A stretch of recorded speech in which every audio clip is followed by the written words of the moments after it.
വെള്ളാപ്പള്ളി നടേശൻ പറയുന്ന ഫാക്ട്സാണ് ഞാൻ എടുക്കുന്നത്. വെള്ളാപ്പള്ളി നടേശൻ വസ്തുതകളാണ് പറയുന്നത്. അതെങ്ങനെ പറയുന്നു എന്നുള്ളതിനെ സംബന്ധിച്ചാണ് അഭിപ്രായ വ്യത്യാസം. അല്ല, വസ്തുതകൾ അപ്പോൾ രമേശ് അംഗീകരിക്കുന്നുണ്ടോ ആ പറയുന്ന വസ്തുത? ആ പറയുന്ന പലതും വസ്തുത. അത് അദ്ദേഹത്തിൻ്റെ അനുഭവത്തിൻ്റെ അടിസ്ഥാനത്തിലാണ് പല കാര്യങ്ങളും പറയുന്നത്. ആ അനുഭവങ്ങൾ സത്യമാണ്. ഇപ്പോൾ അദ്ദേഹം മലപ്പുറം ജില്ലയിൽ ഒരു എഞ്ചിനീയറിംഗ് കോളേജ് ആരംഭിക്കുന്നതിൽ ബന്ധപ്പെട്ടുണ്ടായിട്ടുള്ള അദ്ദേഹത്തിൻ്റെ വ്യക്തിപരമായ അനുഭവത്തിൻ്റെ പേരിലാണ് അദ്ദേഹം പറയുന്നത്. അത് ശരിയാണ്. അങ്ങനെ ചില വസ്തുതകളുണ്ട് എന്ന് ആ വസ്തുതകൾ എന്ന് പറയുമ്പോൾ അതാണെല്ലാം എന്ന് ഞാൻ പറയുന്നില്ല. അതും ഒരു വസ്തുതയാണ്. ഡിബേറ്റ് ചെയ്യേണ്ട സബ്ജക്റ്റാണ്. അതിന് വേവലാതിപ്പെടേണ്ട കാര്യമൊന്നുമില്ല. അല്ല, പക്ഷേ അത് നിരന്തരമായ ഒരു കാര്യം പറയുമ്പോൾ അത് റിപ്പീറ്റ് ചെയ്ത് പറയുമ്പോൾ അതിനൊരു ക്യാമ്പയിൻ സ്വഭാവം വരും. രമേശനാണ് എനിക്കാണെങ്കിലും വെള്ളാപ്പള്ളി നടേശൻ കേരളത്തിൽ ഇങ്ങനെയുള്ള പല നിലപാടുകൾ തിരിച്ചും മറിച്ചൊക്കെ എടുത്തിട്ടുണ്ടല്ലോ. ഞാൻ ചോദിക്കട്ടെ, മുസ്ലിം സംഘടനകളുടെ വേദിയിൽ എത്ര പാട്ടും വെള്ളാപ്പള്ളി നടേശൻ പങ്കെടുത്തു? ക്രെഡിബിലിറ്റി ഇല്ലാത്ത ആളാണ്. അല്ലല്ല, അവിടെയും അദ്ദേഹം പറയുന്ന വിഷയമാണല്ലോ. അദ്ദേഹം ഹിന്ദു താല്പര്യത്തിന് വേണ്ടി സംസാരിക്കുമ്പോൾ വെള്ളാപ്പള്ളി നടേശൻ മതേതരവാദി അല്ലാതാവുകയും അദ്ദേഹം മുസ്ലിം സംഘടന വേദിയിൽ കയറുന്നുകൊണ്ട് മുസ്ലിങ്ങളുടെ പൊതു കാര്യത്തിന് വേണ്ടി സംസാരിക്കും മതേതരവാദിയും ചെയ്യുന്നതിൽ എന്തർത്ഥം? ഓക്കെ അപ്പം വെള്ളാപ്പള്ളി നടേശൻ ഇടപെട്ടിട്ടുള്ള സാമൂഹ്യ രാഷ്ട്രീയ പ്രശ്നങ്ങളിലൊക്കെ ഇടപെട്ടിട്ടുള്ളത് ജസ്റ്റ് ആയിട്ടുള്ള, അതായത് ട്രൂ ആയിട്ടുള്ള കോസിന് വേണ്ടിയിട്ടാണെന്ന് രമേശ് വിശ്വസിക്കുന്നു. അദ്ദേഹം പറയുന്ന വസ്തുതകൾ ഫാക്റ്റാണ്. അദ്ദേഹത്തിൻ്റെ സമുദായത്തിന് വേണ്ടിയാണ് പറയുന്നത്. അദ്ദേഹത്തിൻ്റെ സമുദായത്തിന് ഉണ്ടാകുന്ന തിക്താനുഭവം. അദ്ദേഹം ഒരു സമുദായം, അദ്ദേഹം രാഷ്ട്രീയ പാർട്ടി നേതാവല്ല. അദ്ദേഹം SNDP യോഗത്തെ ജനറൽ സെക്രട്ടറി രാഷ്ട്രീയ പാർട്ടി നേതാവല്ല. അദ്ദേഹം SNDP യോഗം എന്ന് പറയുന്ന ഒരു സാമുദായിക സംഘടനയുടെ നേതാവാണ്. അദ്ദേഹത്തിൻ്റെ സമുദായം അനുഭവിക്കുന്ന തിക്താനുഭവങ്ങൾ അദ്ദേഹം ചൂണ്ടിക്കാണിക്കുന്നു. അത് ചൂണ്ടിക്കാണിക്കുമ്പോൾ മറ്റു പലർക്കും എതിരാകും. അല്ല, ഓക്കെ, അത് ഒരു പക്ഷേ വേറൊരു സമുദായത്തെ മാത്രം ടാർഗറ്റ് ചെയ്ത് പറയുന്നതാണ് ഇവിടുത്തെ ഇഷ്യൂ. ഇപ്പം എനിക്കിങ്ങനെ ഒരു എക്സ്പീരിയൻസ് ഉണ്ട്, നെഗറ്റീവായിരുന്നു, നടന്നില്ല. അദ്ദേഹം ഒരു ജില്ലയിൽ അദ്ദേഹത്തിൻ്റെ അനുഭവത്തെക്കുറിച്ചാണ് പറഞ്ഞത്. കേരളം മൊത്തമല്ലല്ലോ അദ്ദേഹം പറഞ്ഞത്. മലപ്പുറം ജില്ലയിൽ മലപ്പുറം ജില്ല അത് ഡിബേറ്റ് ചെയ്യപ്പെടേണ്ടതാണ്. അത്രയേ ഉള്ളൂ. അല്ല, ഞാൻ പറയുന്നത് മലപ്പുറം ജില്ലയെക്കുറിച്ച് പറയുമ്പം ഉണ്ടാകാവുന്ന ഒരു ഫീലാണ് ഈ പറയുന്നത്. അതൊരു മുസ്ലിം മെജോറിറ്റി ജില്ലയാണ്, ഒരുപാട് ലീഗ് നോട്ടുള്ള. അപ്പോൾ ഒരു പെർട്ടിക്കുലർ ജില്ലയെ മാത്രം ടാർഗറ്റ് ചെയ്ത് പറയുമ്പോൾ ഉണ്ടാകുന്ന ഒരു പ്രശ്നമാണിത്. അത് വെള്ളാപ്പള്ളി നടേശൻ്റെ അടുത്ത് രമേശ് പറഞ്ഞ പോലെ ന്യായം ഉണ്ടായിരിക്കാം. മലപ്പുറം ജില്ലയെക്കുറിച്ച് മുമ്പും പലരും പറഞ്ഞിട്ടുണ്ട്.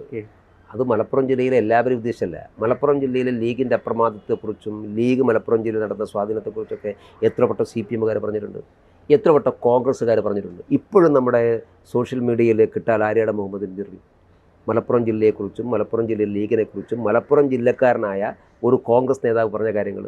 അപ്പോൾ ഇതൊക്കെ പല സന്ദർഭം വന്നുള്ള ഏതെങ്കിലും ഒരു പ്രത്യേക സബ്ജക്റ്റിനെ സംബന്ധിച്ചായിരിക്കും പറയുന്നുണ്ടാവുക. അപ്പോൾ അതെല്ലാ കാലത്തും പറഞ്ഞിട്ടുള്ളതാണ്. അത് അതിൻ്റെ ഒരു സ്പിരിറ്റിലെടുത്താൽ മതി. ഓക്കെ. അപ്പോൾ അതിൻ്റെ ആ സ്പിരിറ്റിലെടുത്തത് നമ്മളെക്കാളൊക്കെ കൂടുതലായിട്ട് ചിലപ്പം കേരളത്തിൻ്റെ മുഖ്യമന്ത്രി ആയിരിക്കും പിണറായി വിജയൻ. കേരളത്തിൻ്റെ മുഖ്യമന്ത്രി സ്പിരിറ്റിലെടുത്തുകൊണ്ടല്ലോ. കേരളത്തിലെ മുഖ്യമന്ത്രിക്ക് ഇപ്പോൾ മുഖ്യമന്ത്രിയുടെ നിലപാടും CPMൻ്റെ നിലപാടും, മുഖ്യമന്ത്രിയുടെ നിലപാടും CPMൻ്റെ നിലപാടും. കഴിഞ്ഞ പ്രാവശ്യം അവർക്ക് 2021 അവർക്ക് ഹിന്ദു വോട്ട് നഷ്ടപ്പെട്ടു. പകരം അവർ മുസ്ലിം വോട്ട് കൊണ്ട് മാനേജ് ചെയ്തു. മുസ്ലിം ക്രിസ്ത്യൻ വോട്ട് കൊണ്ട് മാനേജ് ചെയ്തു. കമ്പാരിറ്റീവ്ലി മുസ്ലിം വോട്ട് കൊണ്ട് മാനേജ് ചെയ്തു.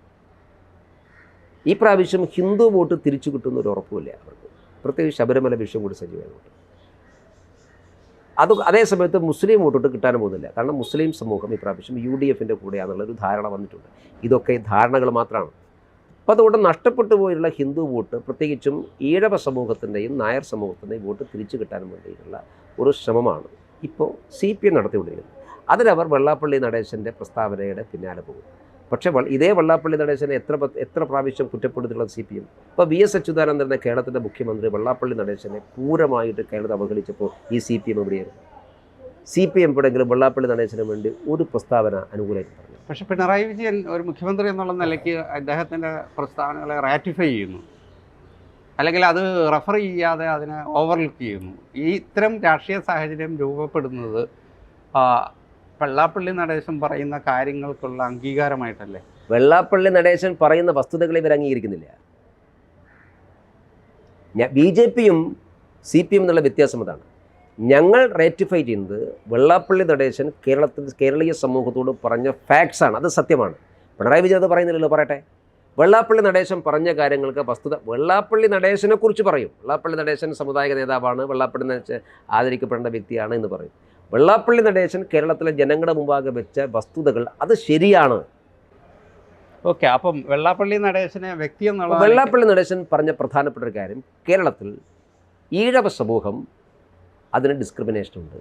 ഈഴവ സമൂഹം പരിഗണിക്കപ്പെടുന്നില്ല. ഇതൊരു പ്രധാനപ്പെട്ട വിഷയമായിട്ട് വെള്ളാപ്പള്ളി നടേശൻ പറഞ്ഞു. പ്രത്യേകിച്ച് മലപ്പുറം ജില്ലയിൽ ഈഴവ സമൂഹത്തിന് അവകാശപ്പെട്ടത് മുസ്ലിം ലീഗിൻ്റെ സ്വാധീനത്തിൽ മുസ്ലിം സമൂഹം തട്ടിക്കൊണ്ടുപോകുന്നു. ഇതാണ് പറഞ്ഞത്. ഇതിനോട് മുഖ്യമന്ത്രിക്ക് യോജിപ്പുണ്ടോ? വെള്ളാപ്പള്ളി നടേശൻ്റെ അവദാനങ്ങൾ പാടാനല്ല ഞാൻ പറയുന്നത്. ഈ ഫാക്ട്സ് ഉണ്ടല്ലോ, ഈ ഫാക്ട്സിന് യോജിക്കുന്നുണ്ടോ? അതവർ യോജിക്കില്ല. അതാണ് പ്രധാനപ്പെട്ട പ്രശ്നം. അപ്പോൾ അത് BJP എങ്ങനെയാണ് അതിനെ? ഞങ്ങൾ ഈ ഫാക്ട്സ് ജനങ്ങളോട് പറയും. വെള്ളാപ്പള്ളി നടേശൻ പറഞ്ഞ വസ്തുതകൾ കേരളത്തിലെ BJPയെ സംബന്ധിച്ചും വെള്ളാപ്പള്ളി അല്ല പ്രശ്നം, വെള്ളാപ്പള്ളി പറഞ്ഞ വസ്തുതകളാണ് പ്രധാനം. CPM-നാണെങ്കിൽ വെള്ളാപ്പള്ളിയാണ് പ്രശ്നം. അപ്പോൾ ഇതിൽ ഏതായിരിക്കും ഇതിൽ കൂടുതൽ വോട്ടുകൾ കൊണ്ടുവരാനുള്ള ഒരു സാധ്യത? കാത്തിരുന്ന് കാണേണ്ടതാണ്. അതിപ്പോൾ നമുക്ക് ഞങ്ങൾ വോട്ടിനെ കുറിച്ച് മാത്രമല്ല, ഞങ്ങൾ വെള്ളാപ്പള്ളി നടേശനും SNDP യോഗവും ഞങ്ങളുടെ കൂടെ ഇല്ലാത്ത സമയത്ത് ഞങ്ങൾ പറഞ്ഞിട്ടുണ്ടല്ലോ. BDJS രൂപീകരിക്കുന്നതിന് മുമ്പേ ഞങ്ങൾ പറഞ്ഞിട്ടുണ്ടല്ലോ. ഞങ്ങൾ അന്ന് ഇന്നും നിലപാടുകൾ തെരഞ്ഞെടുപ്പിന് മാത്രം BJP പറഞ്ഞ പരമ്പരാഗതമായ നിലപാടുകൾക്കൊപ്പം വെള്ളാപ്പള്ളിയും വരുന്നു. തീർച്ചയായിട്ടും അതാണ് സത്യം. അതാണ് സത്യം. സ്വാഭാവികമായിട്ട് ഒരു നാച്ചുറൽ അലേ ആയിട്ട് മാറുന്നു. കേരളത്തിൽ ഈ ഭരണ തുടർച്ച എന്ന് പറയുന്നത് അത് അപൂർവങ്ങളിൽ അപൂർവമായി സംഭവിച്ചതാണ്. വീണ്ടും മൂന്നാമത് ഭരണം അത് വേണ്ടെന്ന് പറയാൻ എന്താ കാരണം? BJP കേരളം അത്രമാത്രം സഹിക്കുന്നു. എങ്ങനെയാണ് ഒരു സർക്കാർ എന്ന് പറഞ്ഞത്? ഇപ്പോൾ ഈ ഗവൺമെൻറ് 6 ലക്ഷം രൂപ സാമ്പത്തിക ബാധ്യതയായിട്ടാണ് ഇപ്പോൾ ഇറങ്ങിപ്പോകാൻ വേണ്ടി പോകുന്നത്. കേരളം പോലെ സംസ്ഥാനത്തിന് ഇത്രമാത്രം സാമ്പത്തിക മിസ്മാനേജ്മെൻറ്റുള്ള സംസ്ഥാനം വേറെ എവിടെയുമില്ല. നമ്മുടെ ധനകാര്യ കമ്മീഷൻ്റെയും റിസർവ് ബാങ്കിൻ്റെയും എല്ലാ ശുപാർശകളുടെയും എല്ലാ നിർദ്ദേശങ്ങളും എല്ലാ മുന്നറിയിപ്പുകൾക്കും അപ്പുറത്താണ്. ഇവർക്ക് ഇപ്പോഴും മനസ്സിലാവുന്നില്ല കേരളത്തിൻ്റെ ഗുരുതരമായ സാഹചര്യം. മാത്രമല്ല എല്ലാ രംഗത്തും കേരളത്തെ സംബന്ധിച്ചിടത്തോളം ചെയ്യാൻ സാധിക്കുന്ന ഒരുപാട് കാര്യങ്ങൾ ചെയ്യുന്നുണ്ട്. ജനങ്ങൾ അത്രമാത്രം മടുത്തുപോയിരിക്കുന്നു. പിന്നെ ആ ഗവൺമെൻറ് തുടരണമെന്ന് പറയുന്നത് ഗവൺമെൻറ്റിന് ഇപ്പോഴും തുടരാൻ സാധിക്കുന്നില്ല. അല്ലെങ്കിൽ കഴിഞ്ഞ പ്രാവശ്യം തുടരാൻ സാധിച്ചത് പ്രതിപക്ഷത്തിൻ്റെ പരാജയം മാത്രം. ഇപ്പോഴും പിണറായിക്ക് ചെറിയ കച്ചിത്തുരുമ്പുള്ളത് കേരളത്തിലെ പ്രതിപക്ഷത്തിൻ്റെ പരാജയമാണ്. ഈ സർക്കാരിൻ്റെ ഏതെങ്കിലും ജനവിരുദ്ധ നയങ്ങൾ ചൂണ്ടിക്കാണിക്കാൻ അവർക്ക് സാധിക്കുന്നുണ്ടോ? ഒന്നും സാധിക്കുന്നില്ലല്ലോ.